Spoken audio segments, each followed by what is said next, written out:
Hello and welcome to the Upgrade School Marketing Podcast. I am Matt Soul. I'm the Director of Marketing and Communications at Chapel Hill Chauncey Hall School. And I'm Angie Ward, founder and president of Enroll Media Group, a digital marketing agency for schools. Angie, we're back again. How are you? I'm doing great, Matt. How are you? I'm doing well. I'm excited for this talk, which is our biggest group I think we've ever had on the podcast, for sure. Even counting all of our roundtables, is that right? Correct stat? I think so. Yeah, we've got 5 or or 6 record. Do we have can you get our fact checker to run the numbers? Yeah, while we're waiting for that. I think I just did, and that is it. Yep, we're up to 6 guests for we're talking with Emma Willard School, and it is a great talk about yield, which at this time of year, everyone in marketing and admissions, communications is talking about. So it's a super relevant topic, super important about how you take these families who have come through and learn about you and you convert into enrolled families. So it's a really it's a wild ride, I think, throughout this, and schools have all different strategies and ways they think about it and tactics that they do and events and all of this. So there's a lot to learn from talking to other schools about what their yield strategy is. And Emma has an amazing team and an amazing strategy and just a really great attitude of how to approach yield with these families. Yeah, I'm really excited to hear about what they have in store and how they're working together to accomplish it. So let's go into our conversation with Emma Willard. Hi, everyone. Thanks so much for joining us today on this podcast. We're really excited about today's topic, yield. To kick things off, why don't we go around and have everybody introduce themselves, starting with you, Morgan. Hi, I'm Morgan Del Bracco. I am the Associate Director of Admissions and Director of Girls Summer here at Emma. And this is my 4th year at Emma. I've been here since 2019. Hi, everybody. My name is Katie Meyer. I'm the Director of Admissions and Recruitment. And I have been at Emma for, I think I'm in 10th year now. Great. Hi, I'm Caitlin Ressler, Digital Content Strategist in the Communications Department at Emma. I have also been here for 4 years. Morgan and I started in the same cycle, so we're in our senior year at Emma. Hey, I'm Sandra Santana, Digital Marketing Strategist here at Emma. I'm also in the Communications Department with Caitlin, and I've been at Emma for a little over 2.5 years. Hello, my name is Michelle Solomeno. I'm the Associate Director of Recruitment and Girls Summer here, and I've been here in my 2nd year. Great, and thank you all so much for joining us today. We're talking all about yield, and I know we have a lot of ideas and a lot of people, so we want to jump right into it. So first, I just wanted to ask overview of, what is your big picture yield strategy? Yeah, it's a great question. I'll start. I think if I had to sum it up in one sentence, I would say our yield plan is really designed to answer the questions that our applicants and families don't even know that they have about Emma Willard. But of course, I'll say more than just one sentence. So during the fall, we do what we call a cultivation plan. It is a series of emails and events that are designed to give the big picture of Emma, the 10,000-foot view about our program pillars, our academic offerings, and I would say that the yield plan is then the next phase of that. So the cultivation plan happens in the fall. Yield begins really in January for us, even though technically you might say yield begins after you accept. We consider January pre-yield. And that is where we start to dig in deeper and try to show the families what some of those things we talked about at the high level look like in practice. So there's phases, like I said, we have the pre-yield, we do some blog posts, we do some snail mail, we do highlighting student projects, things that students are actually doing so that people can really see what it looks like to be a student at Emma and some of the things that you might dig in on. And then in March, that's when we really ramp it up and start. We have a lot of videos. We have a page dedicated to just our accepted students and a beautiful accept package that we send out. And so as we go on, it just gets sort of bigger and bigger with the goal of answering all those questions. Got it. That's great. And we're going to be diving into a little more detail of some of the specifics that you guys are doing in a few moments. But first, I'd just love to ask, how is, admissions and communications, working together on this strategy? And what does that look like for the Emma Willard team? So I think the biggest part of this is we all really like each other. We've gotten really lucky with that. So our departments do enjoy spending time together. But I think one of the things that really helps is we keep our meetings pretty flexible. So we meet, especially during cultivation and yield, we meet frequently, like almost weekly. And those meetings we all get together and we sit down and kind of figure out the nuts and bolts of what we're working on. So for cultivation, we would meet, and it would be anywhere between 4 and 5 people. We would meet and truly go over like the text of an email or a video or a post, the graphic elements, and just like go through each thing, play with it, figure out what we all wanted to say. So that's, I think, a really important thing is we just sit down and work together when we can. Both of our departments are also very close with students on campus. I think that happens pretty naturally in admissions, but comms has put a lot of effort in the last few years into getting to know the students so they know who we are. So we're not just like weird people with cameras on campus. Good idea. I'm one of the managers for our signature independent study program. Sandra works with students in affinity group spaces. And we just try to make sure that the students are comfortable with us and know who we are. And that helps us get to know the story that admissions already knows and wants to tell. Admissions is very organized. So they create a lot of like very detailed spreadsheets for each season that have dates, the kind of content we're looking for, what we have, what we don't have. And that really helps us keep track of where we are and keep our work organized. That's a really huge, huge help for me personally, but I think in general, it helps our departments work together. That's awesome. On the camera note, do you get the same reaction when you go into a classroom with a camera of like a group of kids all just like groaning that you have just entered the room? Yeah, but I actually was in a geometry class this week to get some photos, and they were like, I didn't know, I have no makeup on. And then at the end of class, they were like, can you send me those photos? And I'm like, oh, okay. So you actually do want to be on camera. We do try to like cultivate it so we know what kids like it and what kids don't. Part of that's like avoiding tokenizing students and like getting genuine reactions. But yeah, they're a little sick of me, but there's a group of students I know if I take a picture of them, I don't even say anything anymore. I just like hand the camera to them after, and then they go through and like delete the pictures that they don't want posted. I just take it and here you go. You let me know. Yeah, I'll get emails that are like, can you take that down? And I'm like, yeah, I don't ask questions. If you don't want it up, I'll take it down. So with the work between the offices and emails, I was just wondering, do you have regular like emails that go out? Like, do you do sort of like almost newsletter-ish? It sounds like you do a lot of like kind of one-off emails that are like highlighting specific events and things that happen, but do you like digest them into like a regular thing on a schedule that comes out, or do you just sort of on your meetings kind of just look ahead to what's needed?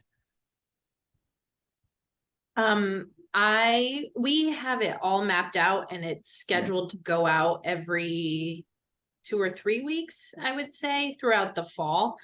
And then in yield, so it's all mapped out and it's all pre-scheduled, but it isn't necessarily a newsletter.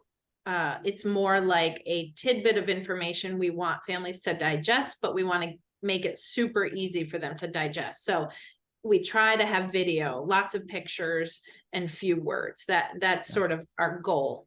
Or we're often pushing to a blog page where they can go down that wormhole if they want to. Great. Yeah, it's good. It's one of the things at Chapel Hill that we talk about a lot is, we have auto emails based on things that they might, if they inquire or book a tour, but then we also have sort of our manual ones that we'll do about things on campus. And one of the fears, I guess, we have, anxieties, is, are they getting too many emails at the same time because they're in the auto email drip? And then we also just sent the update on this, and there's a application reminder. And so that's one, I'm always interested in how it sounds like you guys really are on it with like scheduling that, but it can get complicated. I think a lot of it is being dynamic with your content too. You know, you are competing against a lot of other schools and they're sending out a ton of information. So making sure you can be concise in that and your timing is right. You know, giving them bite-sized bits of information that they can follow up when they have the time to do it. The last thing we want is a family unsubscribing because we're just hitting them left and right with content. Exactly. Yeah, and I feel like some of the ones too we've seen, we go back and look at what has actually generated like a reply or that admissions has actually heard a call from, is just some of the little ones, just to say, do you have a question? Like, hey, just wanted to see if we can help you with anything. And that just can trigger them to raise a question to the top. So another question, when we were talking about how to talk with this group, one of the things we came up with was like a wedding analogy or wedding saying of, something old, something new, something borrowed, something blue, right? Is that right? I think. So one of the things is old. So is there any things that you have done just in the yield strategy that you just, this is like a tried and true thing, and it works well, and is just something you're just going to continue and you're going to be doing this year? Like, what are those things that you just know you got to do? So I think this year, being that it's like one of the few normal ones after COVID, we have definitely figured out a framework that we can plug new content into. So we're spending less time building what we're sending out, both like blog posts, emails. We can plug in new content and keep it fresh. But one thing that we have figured out is our congratulations video. So the video that goes out the day that acceptances go out in email and on social. We've done it a couple of ways, and we've discovered that like the simplest way, where we just do a simple like, hey, congratulations from all of our community as they're coming out of an all school meeting. It's really easy. It gets across the personality of our campus. It feels very genuine, and we switch it up. We do a new one every year, so the students who are incoming will see familiar faces, but it's really simple. There's no reason to overcomplicate it. And I think that's something that I need to hear a lot. It feels like when you're competing with all the other schools and attention, you want to do something flashy and exciting, but in the end, if it works, and you can just fresh it up and use it again. That's funny. It's funny you mentioned that video, because it's a big one that we hear the most feedback on. We do the package too. We send that, and we do hear a lot about that, but the video, we get a lot of people to say like, oh, they watch the video over and over. And we definitely had in the last few years, if you look back at our older videos, it was much more like testimonial style. Like we would do a video that was like, here's why I chose CHCH, and sort of, and then when we kind of broke down, we're like, and I like that you guys, the way you talk about like thinking about the different stages and different things for different stages. And we did that as well. And for that stage, we got to you're thinking like, well, we're not trying to convince them on the basics at this point. Like they've come, they've toured, they went to an open house, they interviewed, and they know that this is a little more of the role of building excitement and feeling like they can know the students. And so we did a similar high energy one, and I feel like it was like night and day as far as like the feeling that had. So yeah, that's great to hear. We're doing a similar one this year. We have tried overcomplicating it, and Caitlin and I just look at each other and go, we got to go back to that other one. It's so much better. It's so much better. Yeah. Yeah. It's easy to overcomplicate. I feel like there's so many, especially like brainstorming marketing is tricky, because there's always cool and exciting ideas and things you see other people doing. And sometimes you got to really step back and just, I think the role of like figuring out like, what is this trying to do, kind of centers us a lot of times to like narrow into something that's a lot simpler, not trying to do everything. And another thing that we have found to be very successful, and when we started doing it like blew my mind, was we call it a yes page. It's like, say yes. And it just holds all that content that we send families by email, through blog, whatever it is, video. It holds it all in one place where they can go digest it when they feel like it. And that is so simple, and it's just an easy place that we can direct families. Melissa actually, when she joined the team, did that for us. And I was like, that is just the simplest, easiest, and most professional looking aspect of the yield plan. I love it. That's great. And then, so in addition to the video and that, is there any sort of like personal touches that either you have current parents or current students doing as part of the yield? This year, we have traditionally, we've also done some testimonial style videos, and we decided to spice it up a little bit more this year. We do have a parent testimonial, but we also brought in some recent alum to talk a little bit about their experience. I feel like the end goal was making sure that the voices heard were not admissions and communications, it's parents and alum and current students. So we have an alum video that's coming out, and then a really exciting final video. We have a pretty globally diverse community on campus, and we were in one of those meetings between admissions and communications, and it feels like this hotbed of creativity and ideas firing back and forth. And someone said that we should utilize the fact that there are so many different languages spoken. I think it was Sandra had said we should utilize all of the different languages spoken on campus. And so then there was this video idea born out of this idea of all of these different languages being represented through a script of saying, script is still to be written, but but talking a little bit about what it means to be a student at Emma, and congratulations, and we really hope to see you on campus next year.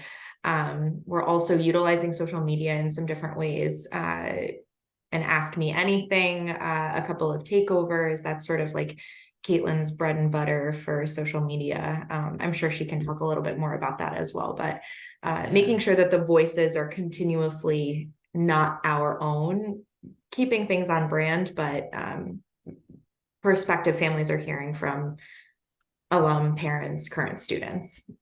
Definitely. It really goes back to ears on the ground. You know, we're so lucky to have this relationship with our students, and they give us the most valuable feedback that we can ask for. And, you know, we've learned that since we do have such a globally diverse community, you know, English is not always the language at home. And so it's something that they can enjoy, their families can enjoy, because it's not just the student on this journey, it's a collective journey of their entire family. So when they can all really celebrate it in something that a language that means something to them, and just revel in that moment, that was really big for us. And, you know, I've got to get a nod back to the kids for giving us that idea.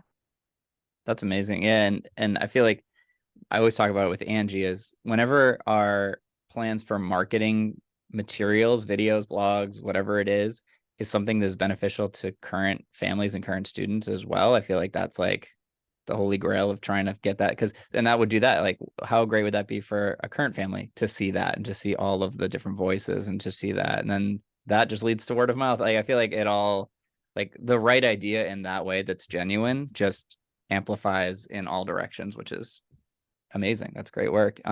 Yeah, and I feel like we have to add too, like, we're not even asking these students like, oh, please, can you help us with this? Like, they are jumping on this, like, we're collaborating with them. But then we had to sign up for this video, and we already have so many students within just a few days who are so excited to share that too. So I really think that it brings back the passion and the willingness to show too that why they're here and why they want to bring students in too.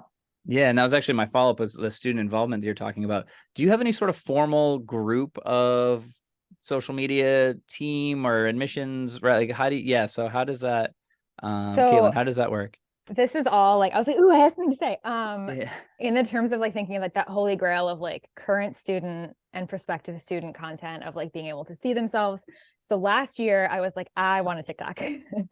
And I kind of went to admissions as like the way in on this, to get buy-in, because our admissions department, like, you guys are always excited to try something new.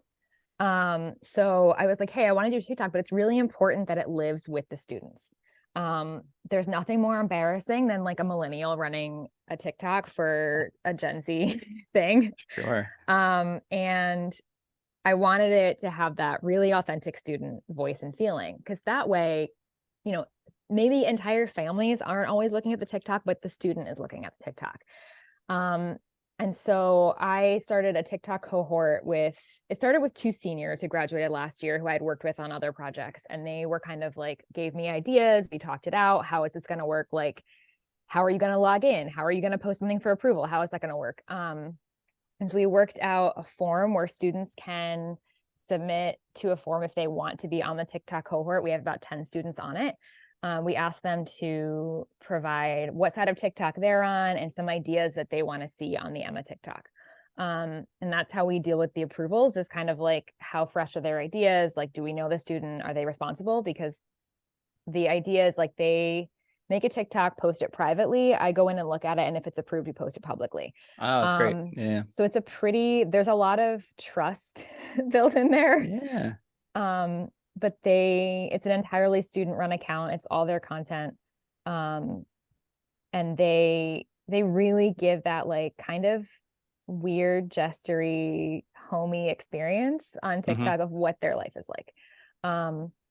We also just started, we have our first communications intern. Nice. She was actually manning the pep rally while we were down here. So she'll have some, hopefully, video and photos and stuff of what the student experience of that is like. And the hope there is that she will be another plug into the student experience on campus, but also we want her to get an idea of what it's like to put the magazine together, how we work with admissions, how we work with advancement, to give her a taste of what communications is. So, yeah.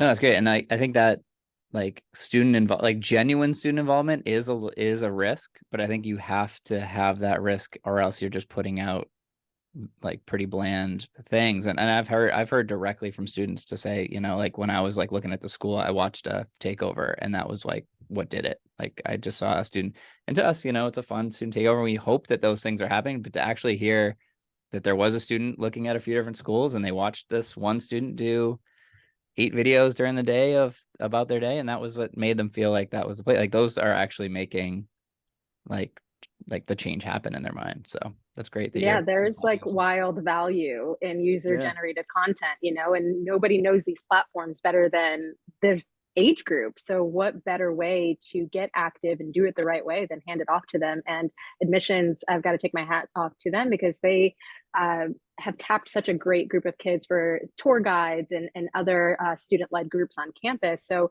you know that there is a level of trust there when you're working with these students. So we don't even have to think twice about it, which is really awesome and very helpful for us. Well, great job on that. I love following you guys on TikTok. Such great content. So I'd love just to hear from you quickly on, is there anything brand new this yield season that you're trying that you've never done before? I think Morgan highlighted a little bit of that with relying on our global community. It's such a great partnership, and there is something so special about it that just can't be recreated anywhere. So just strengthening that partnership with them and allowing them to just be their authentic selves has been massive for us. And I think down the pipeline, I don't want to reveal any of our secret goodies, but there's some really great content that we partnered with them to create. And so I think that you'll really be able to feel the essence of Emma through this unique community. I can't wait to check it out. Yeah, maybe after it's all done, maybe we'll all share what we put out there, and we'll put it out there so we can see. I'm excited to see it. I was going to say, we evaluate every video that we did last year to see, can we use this again? Where have we used this? And do we need to do it again? And it feels like this communications team is always up for whatever weird, crazy ideas the admissions team has. We know that we can give them an idea, and then they produce it in such a way that is so much better than what we even dreamed of. So that partnership has been unbelievable. When it comes to all the different marketing yield strategies that you have in place, whether it's print, video, social media, emails, what are you guys using to really measure success? Like what data points signal to you, yes, you know, we're going to keep doing this, or this is a win for us? On the admissions side, we survey our families. We survey all of our accepted families, and we ask them to indicate whether they're a student who enrolled or declined, or a parent who enrolled or declined. And then we ask specific questions about the content we put out.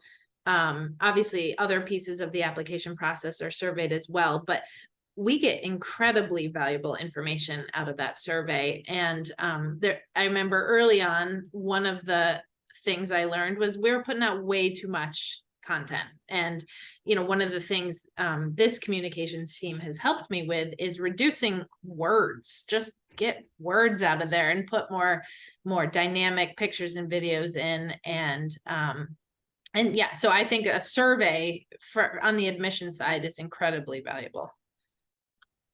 Yeah, I'd say on the communication side, we love data, and we are able to look at year-over-year data by building these yield and cultivation campaigns to see how things are working, you know, and we're learning a lot about the behavior of our families, how they're accessing their content, what content they even want to see, and what deliverable they want out of it, you know, what platform they want to take it in through, or medium, you know. So we are able to really track that and tweak our strategy year over year. So it's so great when you understand the numbers, and metrics are, you know, to the naked eye, they're kind of scary. They're really overwhelming, but I take a lot of value in these meetings that we have with admissions to sit down, and they want to see these numbers. They want to understand them, and that's great. So when it makes sense to an entire team, you can push your strategy forward so much faster. That's great. And so just as a final note, and anyone who has any answers, just, you know, we have a lot of school marketers who are, you know, in this right now. You know, we're here, and, you know, March is coming up, and everybody's putting these together. So if there are any, you know, words of wisdom that you would have to these schools, all different sizes, from, you know, small half-person teams to full teams, what would you give them on yield and improving their yield this year and going forward? I would say, from my standpoint, metrics are your friend. Data is your friend. It can be very overwhelming, but taking the time to understand it is crucial to what you are building. And then on the other end of that, it's really hard to measure emotion. And that's what you're really trying to drive through these campaigns. So when in doubt, stick to your mission. If you fully believe in it and you really live it every day, it'll come through in your work. That's great.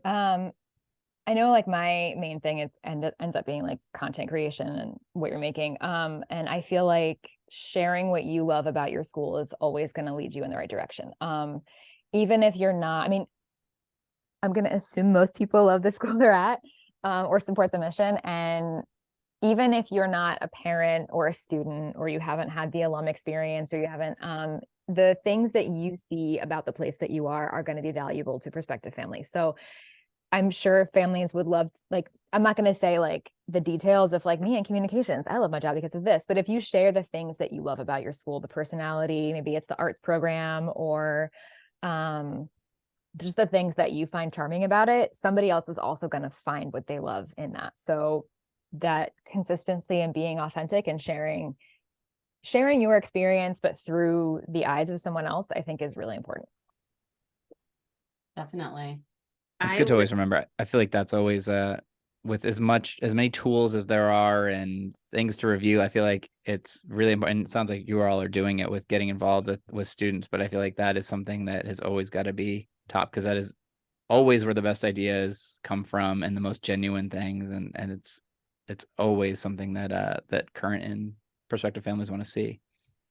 Sorry, Katie, I know you were going right there. Yeah, no, I would say my best advice to a marketing person is to work hard to develop a good relationship with the admissions team. I hear horror stories out there of admissions teams and communications teams that actually hate each other, which is the most counterproductive thing I can even think of. As you know, earlier, Caitlin was talking about how admissions is super organized with our spreadsheet so that they know what's going on. we do that because we value the communications team time. We go to them for creativity so that our meetings can be spent on creative brainstorming and not talking about, wait, when should we do this? Where should this go? What is this? That's our job. We work really hard because we value them. And so my best advice is to do your best to make friends with the communications team, and they will, that partnership is the best thing that has happened to our school. For sure. That's great. Great advice. Well, clearly you guys have a great team, great strategy. You guys are going, and I hope all this year and the yield for you is all going well. And I'm excited to see. I really do want to see all the videos and things once they're there. We'll share after, and we can compare notes on how all that goes through. So thank you so much, everyone from Emma, for joining us here and talking all about this. And we got to do it again for sure. This is a lot of fun. Oh, awesome conversation with the folks at Emma Willard School in Troy, New York. They are a day and boarding school for girls, grades 9 through 12, and they had so many great nuggets and tips and advice as to how schools can really build a targeted and impactful yield strategy. I especially loved how they stressed the importance of working together. The admissions and the communications teams really need to work together, and it helps. They all really like each other, of course. Yeah. And just the importance of having a clear plan laid out, because I think those times can get, you can get stacked with, there's a lot of things, and the communications team isn't just working with admissions, they're working on upcoming fundraisers and things that are coming up. So to have that really great rapport back and forth and trust, and also the plan laying forward when things do get busy and they get stressful in those times, I feel like having that to go back on is such a great thing, and great to hear how, again, just how they approach it. They have such a positive attitude about it, and they're excited getting into it, which is great to hear. So so thank you again for them to join. We got to do it again. It was a great group. So in terms of our A+ shout out, Matt, who do we have this week? Yeah, so today it's the Wolf School. It's Wolf School, their K through 12 school in East Providence, Rhode Island, and it's a shout out today, an A+ for a specific video they did that was sent to me, and it's called the One Wolf, Our Parents' Perspective. And it's a longer video, which normally talk about having short videos, and it's an 11-minute video, but they did an amazing job, and I think it really fits within this episode's theme of yield, because they tell genuine parent stories, and they let parents tell their stories and sit down and just talk about their kids and what they needed and what they got, and the experience. And it's very genuine, and I can only imagine that to families who are in the process and getting this video at that time, it is emotional, and I'm sure it is a huge selling point for their school, to a parent, a family that is looking for something for their kids at that time. So great job to the Wolf School, A+ for that week. And for everyone else, just wanted to thank you again for listening. The podcast is the Upgrade School Marketing Podcast, the podcast for busy school marketers, which we all are. And you can find it wherever podcasts are. We're on all channels now, and you can also follow us on LinkedIn and subscribe on the website to get a notification for every new episode. So thank you all for watching and for listening again. Thanks so much. We'll see you next time.